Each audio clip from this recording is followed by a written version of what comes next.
Welcome to ABC campus. आज हम business law में आई कैप के स्प्रिंग 2022 की अटेम्प्ट से एक पास्ट एग्जाम क्वेश्चन डिस्कस करेंगे जो कि 3 मार्क्स का क्वेश्चन है।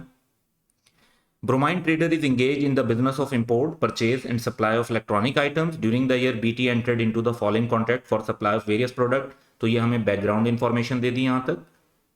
उसके बाद मेन सिनेरियो है कि BT agreed to supply 250 rice cookers to Francium and co FC against an advance payment of 5 lakh।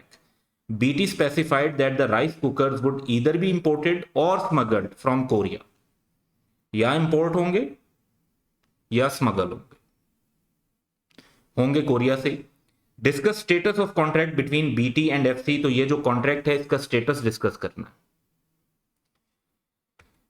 तो अब इस पर जो रेलिवेंट लॉ है कि एक ऐसा कॉन्ट्रैक्ट, इसमें वर्ड और यूज हुआ है, यानी जिसमें कुछ लीगल और कुछ इलीगल बात हो रही हो और अल्टरनेटिव के तौर पर हो रही हो।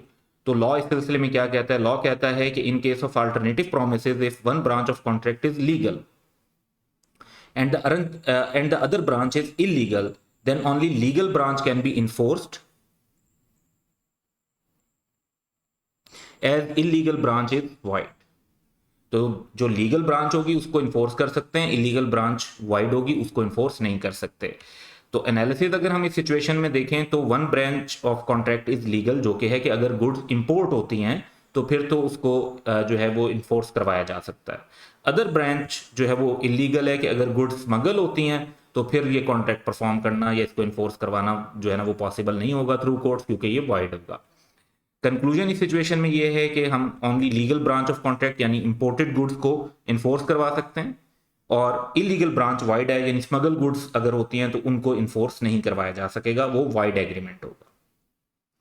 तो ये एक सिंपल सा सिनेरियो था और उसमें हमने लॉ का रूल, अपना एनालिसिस और कंक्लूजन लिखा, जो कि हेडिंग्स लिखना लाजमी नहीं है, लेकिन ये 3 पर्सपेक्टिव आपके आंसर में कवर होने चाहिए। That's all for today. Have a good day.